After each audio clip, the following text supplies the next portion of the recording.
everyone. My name is Arya Shah, and welcome back to For Them's Monthly Interviews.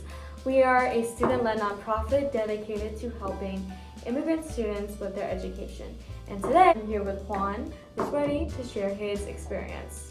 So, Juan, let's start from the beginning. Can you tell us where you're from and why you migrated to America? Well, first I would like to thank you, Arya, for inviting me to this space, and also I would like to thank you guys right there in the nonprofit. You're making a really awesome work, so thanks for that. Really appreciate it. I'm originally from Colombia. I've been living here in the US for 6 months. I had been before here just for vacations, for traveling, but since 6 months, I've been definitely living here. I moved here, well, for many reasons, for better work opportunities for my parents, good education here, and when we got good at the schools, and also because it had been like kind of goal for my parents for like, I don't know, 3-5 years to made it through to get the visa that we got it in May and finally moving here. So I mean, it was kind of process, and well, finally I'm here. Awesome. Now, to talk about what it's like living in the U.S., how do you stay connected to your friends and family back at home?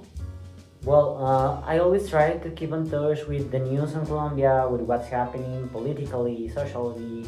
I listen to podcasts, I watch the news, and I always try to keep in touch with first my family. I try to FaceTime my grandparents at least once per week, and I also try to have phone calls with my aunts, with my cousins, and I also try to text like my closest friends at Colombia like once per week.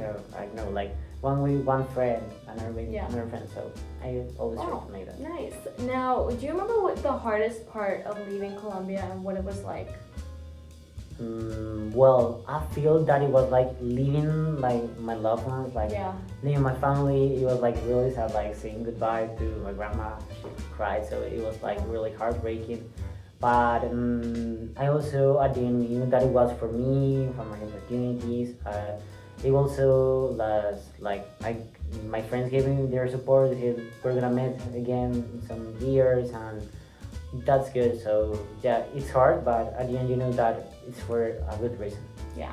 Now, to talk about the U.S. again, do you remember what it was like your first day at school in the U.S. and do you remember any specific memories? I feel that day was a little bit overwhelming. I was lucky because I attended a bilingual school at Colombia, so I got a lot of classes in English, so that was great. So that first day I understood even more of what I thought that I was going to understand to my teachers, to my classmates. But it was a lot overwhelming because it was meeting new people, meeting new classmates, meeting new teachers, going to a new school with new facilities, with a different school system. So yeah, it was overwhelming, and even had like a kind of headache that last day at afternoon. But at the end it was good. I mean, with the time you adapt to new processes. I feel like a lot of people here don't realize just how overwhelming it can be for someone from a completely new country to come here and start school without any other experience. So yeah, props to you. But my final question for today is, to any other immigrant students watching this, what would your advice be to them?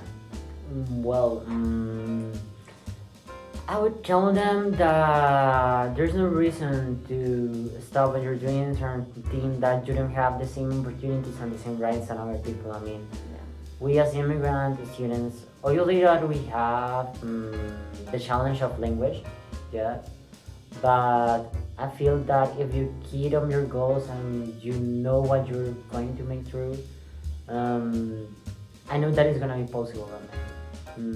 Just think that there's no dream so big that you can't achieve. I mean, work hard and keep in contact with your family and with your origins.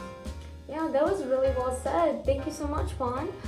Once again, this is For Them, where your voice matters. Bye bye. Bye. Thanks for watching.